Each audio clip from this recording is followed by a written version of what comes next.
True life in God के दैनिक podcast में आपका स्वागत है, जहां हम अपने समय में ईश्वर की आवाज सुनते हैं। हम उन्हें सचमुच जान पाते हैं और उनके साथ एक और भी निजी रिश्ता बना पाते हैं।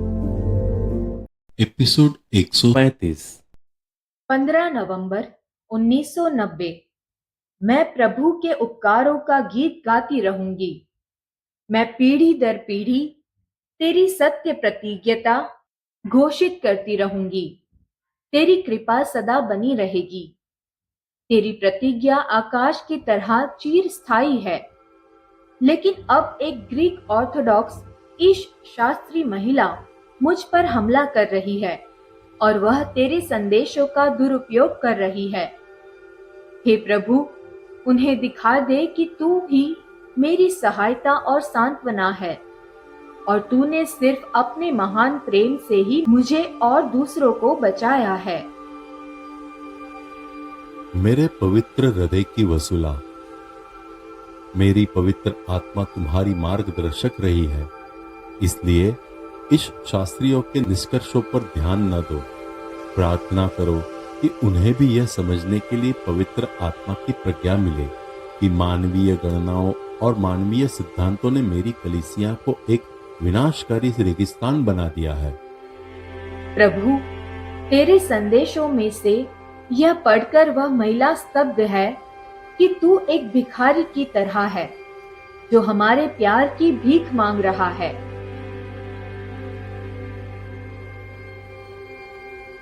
क्या उसने यह नहीं पढ़ा? धन्य है वे सेवक जिन्हें स्वामी आने पर जागते हुए पाएगा। मैं तुमसे यह कहता हूं, वह अपनी कमर कसेगा, उन्हें भोजन के लिए बैठाएगा और एक एक को खाना परोसेगा। मैं न केवल सर्वशक्तिमान, प्रतापी और न्याय के परमेश्वर के रूप में जाना जाता हूं, बल्कि एक अत्यंत कोमल पिता के रूप में भी जाना जाता हूं। और जो मेरी आत्मा से प्रेरित होते हैं, केवल वे ही मुझे अब्बा कहेंगे। मैं दया और अनुकंपा से भरा परमेश्वर हूं और मेरी करुणा असीम है। प्रभु, तेरे साथ मेरी इस घनिष्ठता को लेकर वह महिला बहुत परेशान रहती है। वह इसे मीठा और भावुक कहती है। उसने मेरे घावों को नहीं भेदा है। अगर उसने मेरे घावों को भेदा होता तो वह समझ जाती कि उसके प्रति प्रेम के कारण ये घाव मुझे दिए गए थे। किसी मनुष्य द्वारा अपने मित्रों के लिए अपनी जान देने से बड़ा कोई प्रेम नहीं है और आप सभी मेरे मित्र हैं। मैंने प्रेम के कारण अपनी जान दे दी है। लेकिन बेटी, यह वह क्रूज है जिसे मैंने तुम्हें सौंपा है। याद रखना, मैं इसे तुम्हारे साथ मिलकर उठा रहा हूं। कलीसिया को एकजुट करने के लिए न्याय को हस्तक्षेप करना होगा। मेरी वसूला, मैं संसार के अंत तक हमेशा तुम्हारे साथ हूं, इसलिए डरो मत और निराश मत हो। मेरे फरिश्ते, मैं जानता था कि ये लोग तुम्हें सताएंगे। शिकारियों की तरह हर कोई अपना हथियार निकाल लेगा और तुम्हारा पीछा करेगा, क्योंकि मैं तुम्हें ऐसे लोगों के पास भेज रहा हूं जो तुम्हारे अपने नहीं है। तुम्हारे राष्ट्र के नेता तुम्हें सताएंगे और तुम्हें निराश करेंगे और तुम्हारे साथ जैसा चाहे वैसा व्यवहार करेंगे, क्योंकि जो मैंने तुम्हें अपने हाथ में लेने के लिए दिया है वह किसी मनुष्य की शिक्षा नहीं बल्कि मेरी है। और चूंकि मेरी भाषा और मेरी शिक्षाएं उनमें प्रवेश नहीं करती, इसलिए वे असहमत होंगे और वे तुम्हें एक धोखेबाज के रूप में मानेंगे। मैंने तुम्हें पहले ही बता दिया है कि दुनिया तुम्हारी निंदा करेगी, लेकिन जब वे तुम्हारी निंदा करते हैं तब भी दुनिया को बताओ कि तुमने मुझसे क्या सीखा है। बेटी, मेरी भाषा प्रेम है। यदि मेरी भाषा दुनिया समझ नहीं सकती तो इसका कारण यह है कि उनका सिद्धांत सत्य पर आधारित नहीं है। मैंने तुम्हें मिस्र से निर्वासित कर एक ऐसे लोग के पास भेजा है जो तुम्हारे अपने नहीं है, ताकि तुम मेरी कलीसिया को एकजुट कर सकोगी। लेकिन अभी तक किसी को एकता का पूरा रास्ता नहीं पता है। और किसी ने अभी तक मेरी योजना की शुरुआत को नहीं समझा है। उन्होंने अभी तक उन रास्तों को नहीं पहचाना है जो मैं उनके लिए तैयार कर रहा हूं। इन शास्त्रियों और दार्शनिकों को अभी तक एकता की कुंजी नहीं मिली है।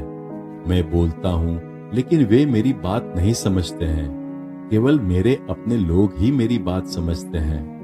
मैं उन्हें जानता हूं और वे मुझे जानते हैं। इसलिए मेरी वसूला, नियत समय से पहले अपना काम करो। मैंने तुम्हें अपना क्रूज सौंपा है, उसे प्रेम से वहां और सहन करो।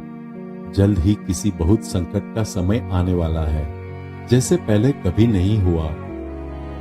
लेकिन उसके तुरंत बाद इस रेगिस्तान को सींचने के लिए मेरे घर से एक फव्वारा फूटेगा। इसलिए हिम्मत रखो बेटी, इस भार को प्रेम से अपने कंधों पर उठाओ। दूसरे शब्दों में, यदि तुम जो धूल और राख हो, मर जाती हो, तो तुम्हारी आत्मा अमर है। इसलिए मृत्यु विजय में निगल ली जाती है। तुम्हारे मार्गदर्शन के लिए प्रेम तुम्हारे निकट है। इसलिए इन दार्शनिकों और इस शास्त्रियों से सावधान रहो। उन्हें मिलने वाली सजा उतनी ही कठोर होगी।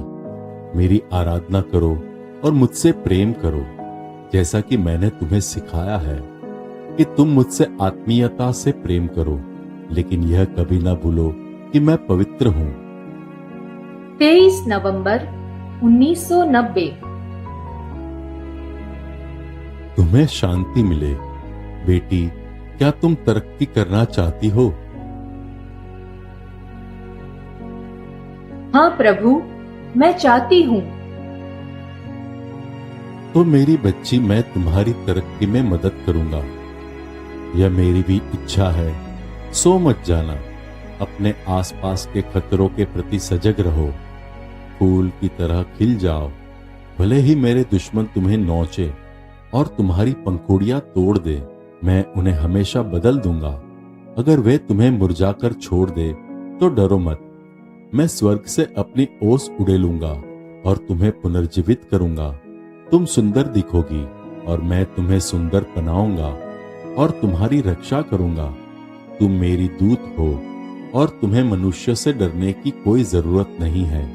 अगर वे तुम पर इसलिए आरोप लगाते हैं क्योंकि तुम मुझे पिता कहती हो, तो इसका मतलब यह है कि उन्होंने यह नहीं समझा है कि प्रेम का आत्मा जो तुम्हें मिला है और जो तुम्हारे माध्यम से बोलता है, तुम्हें शांति और प्रेम देता है, ताकि तुम पुकार सको, अब्बा। मेरी आत्मा तुमसे जुड़ी हुई है मेरी बच्ची।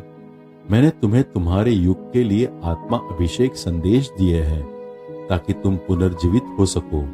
जो भी शब्द मैंने तुम्हें दिए हैं वे सब पवित्र आत्मा से हैं और वे जीवनदायी शब्द हैं। मेरी भेड़ें दूर से ही मेरी आवाज पहचान लेती है। जल्द ही मैं अपना प्रकाश दूर दूर तक एक क्षितिज से दूसरे क्षितिज तक भेजूंगा। हाँ, मैं अनुशासन को चमकाऊंगा। मेरी शांति पाओ, यह मेरा आशीर्वाद है। मुझे वैसे ही प्यार करो जैसे मैं तुमसे करता हूँ और याद रखो, मैं तुम्हारा राजा हूँ। इसलिए अपने राजा को वह प्यार दो जिसका वह हकदार है। धन्य हो जाओ, मैं उपस्थित हूँ। 27 नवंबर 1990। प्रिय आत्मा, तुम्हें शांति मिले। क्या तुम मेरे साथ रहकर खुश हो? हाँ प्रभु, बहुत खुश। प्रभु की जय हो। बेटी, जब तुम मेरे लिए काम करती हुई कड़ी मेहनत करती हो, तो मैं तुम्हारे प्रयासों और तुम्हारी थकान का उपयोग अन्य आत्माओं को स्वस्थ करने के लिए करता हूँ। हाँ, यह सीख लो कि तुम जो कुछ भी त्याग की भावना से करती हो, मैं उसका सदुपयोग करता हूँ। मैं मानव जाति का गुरु हूँ। मेरे निकट रहो ताकि मैं तुम्हारे कान में अपने इरादे फुसफुसाऊं। हे मेरे प्रिय, अपने परमेश्वर के निकट रहो। मैं वही हूँ जो तुमसे सबसे अधिक प्रेम करता है।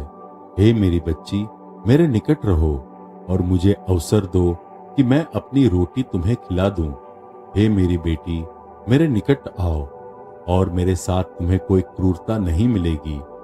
मैं केवल तुम्हारी देखभाल करूंगा और तुम्हारा सलाहकार बनूंगा। मैं तुम्हारे लिए अपना प्रेम गीत गाऊंगा, एक ऐसा गीत जो तुम्हें और पूरी मानव जाति को बचाएगा। तुम मिट्टी हो, लेकिन क्या इससे कोई फर्क पड़ता है? मैंने तुम्हें एक अमर आत्मा दी है, एक आत्मा जो शीघ्र ही मेरे पास लौट आएगी। जब तक तुम अपनी आत्मा की शुद्धता के माध्यम से मेरी दिव्य महिमा और सौंदर्य को प्रतिबिंबित नहीं करते, तब तक तुम महिमा और सौंदर्य से वंचित हो। और यह मेरी बच्ची केवल तभी प्रकट हो सकता है जब तुम मेरा अनुकरण करोगी। मेरा अनुकरण करना तुम्हारे सामर्थ्य में है। इसलिए मेरे पास आओ मेरी बच्ची, और मुझे अपनी इच्छा अर्पित करो, और मैं देर नहीं करूंगा। मैं प्रेम की जंजीरों के साथ तुम्हारे पास उड़कर आऊंगा, तुम्हें अपने साथ बांधूंगा और तुम्हें सिखाऊंगा कि कैसे मेरी स्तुति करनी है और दिन रात मेरी आराधना करनी है। मैं तुम्हें अपने स्वर्गदूतों के भजन सिखाऊंगा। मैं तुम्हें अपनी महिमा और अपनी शक्ति दिखाऊंगा। मैं तुम्हें जीवन से चिपके रहना सिखाऊंगा। कैसे मेरे सामने दंडवत करना और मेरी आराधना करना है, इसे मैं तुम्हें सिखाऊंगा। इसलिए मेरे पास आओ और मैं तुम्हारी आत्मा की देखभाल करूंगा। परंतु प्रभु, मुझ पापी में तुम्हें क्या पसंद है? तुम्हारी शून्यता और तुम्हारा दुख। जब संसार की शीतलता तुम्हारे लिए असहनीय हो जाए, तो शीघ्रता से मेरे हृदय की भट्टी में आ जाओ। मैं तुम्हारा आश्रय हूं और मैं तुम्हें शरण दूंगा। स्वर्ग में तुम्हारा पिता जानता है कि तुम संसार की नहीं हो, फिर भी वह तुम्हें संसार में भेज रहा है, ताकि संसार को तुम्हारे परमेश्वर का हृदय दिखा सके, और यह कि जिसने तुम्हें भेजा है वह सच्चा परमेश्वर है। अभी आओ और मुझ में विश्राम करो, और मुझे भी तुम में विश्राम करने दो। 4 दिसंबर 1990। प्रभु, तू ही सब कुछ है और मैं कुछ भी नहीं। तू अत्यंत महान है, तो परम पावन, तेरे लिए मेरी स्तुति क्या है? कोई भी मनुष्य तेरी पर्याप्त महिमा नहीं कर सकता। फिर भी मेरा हृदय निरंतर तेरा नाम पुकारता है, क्योंकि तूने मेरा हृदय अपनी ओर लगाया है। तुम्हारी स्तुति और तुम्हारी पुकार व्यर्थ नहीं है। मुझसे प्रेम करो और निरंतर मेरी स्तुति करो, क्योंकि जब तक वे तुम्हारे हृदय से आती है, वे मुझे स्वीकार्य है। प्रभु, तूने मेरे लिए स्वर्ग के द्वार खोल दिए हैं, और स्वर्ग के भंडार से तूने मुझे मन्ना खिलाया है, जिसे तूने मेरी आत्मा के लिए सुरक्षित रखा है। तूने मुझे स्वर्ग की रोटी दी है। जो भी शब्द मैंने तुमसे कहे हैं, वे आत्मा है और वे जीवन है। मेरी आत्मा में बढ़ो, ताकि तुम मेरे पवित्र नाम के लिए एक आदर्श गवाह बनो। और अब मैं तुमसे विनती करता हूं कि तुम संकट में ना पड़ो। देखो मेरी वसूला, मेरा क्रूज भारी है, और मुझे समय समय पर आराम करने की आवश्यकता है। मैंने कहा, कौन इतना उदार है कि मेरे लिए अपना क्रूज सहन करे? और तुमने उत्तर दिया, मुझे ले ले, मुझे शुद्ध कर और मुझे अपनी इच्छा अनुसार उपयोग कर। सभी को एकजुट करने के लिए शांति और प्रेम का क्रूस अब तुम्हारी जिम्मेदारी में है। लेकिन मेरी प्रिय शिष्या, अनंत काल से मैंने तुम्हारे लिए यह क्रूस पूर्व निर्धारित किया था। तुम मेरी हो, और इस कारण से तुम्हें मेरी दिव्य छवि को प्रतिबिंबित करना चाहिए। मैं वह हूं जो अपने अनंत संसाधनों से तुम्हारी आत्मा की जरूरतों को प्रदान करता है। मैं तुम्हें नहीं त्यागूंगा। आत्मा, मैं तुम्हें दुग्धदान की तरह भर दूंगा, ताकि तुम्हारा प्रेम सुगंधित धुएं के स्तंभ की तरह स्वर्ग तक पहुंच जाए। इसलिए लिखते लिखते थक मत जाना, अपने सताने वालों को आशीर्वाद देते देते थक मत जाना। तुम्हें मारने वालों की ओर अपनी दिखाते थक मत जाना। हो सकता है तुम मरने की हद तक दुखी हो, लेकिन स्वर्ग की रानी हमेशा तुम्हें खुशी और जीवन की ओर वापस ले जा रही है। रानी तुम्हें साहस प्रदान करती है और आकर अपने मातृ प्रेम और स्नेह से तुम्हारे घावों पर मरहम लगाती है। वही तुम्हारी माँ है और मेरी बच्ची, जैसे उसने मेरा ख्याल रखा है वैसा ही वह तुम्हारा ख्याल रख रही है। तुम्हारे दुख और संकट में वह उड़कर तुम्हारे पास आती है और तुम्हें उसके हृदय रूपी कमरे में ले जाती है, उसी कमरे में जिसमें उसने मुझे गर्भ धारण किया था। इसलिए अपने आंसू मत रोको, क्योंकि जब तुम उन्हें इस निर्वासन में उन दीवारों के कारण बहा रही हो जो मेरे लोगों ने मेरे घर में सभी दिशाओं में बनाई और उन्होंने खुद को विभाजित किया, तो मैं भी उन्हें तुम्हारे आंसू के साथ मिलाने के लिए खून के आंसू बहाता हूं, ताकि जब पिता तुम्हारे आंसुओं को मेरे आंसुओं में मिला हुआ देखेगा तो वह प्रतिबंध हटाने के तुम्हारे अनुरोध को स्वीकार करेगा, क्योंकि वे तुम्हारे आंसू नहीं बल्कि मेरे आंसू होंगे। चिल्लाओ मेरी शिष्या कि पूरी पृथ्वी एक कोने से दूसरे कोने तक पश्चाताप करेगी और मेरे पवित्र नाम के तहत एक होकर मेरे पास वापस आएगी। वसूला, मेरे क्रूस को प्यार से वहन करो, घबराहट के साथ नहीं, खुश रहो। आपने अभी अभी true life in God podcast सुना है। कल हम फिर एक नए एपिसोड के साथ आपसे मिलने के लिए उत्सुक हैं।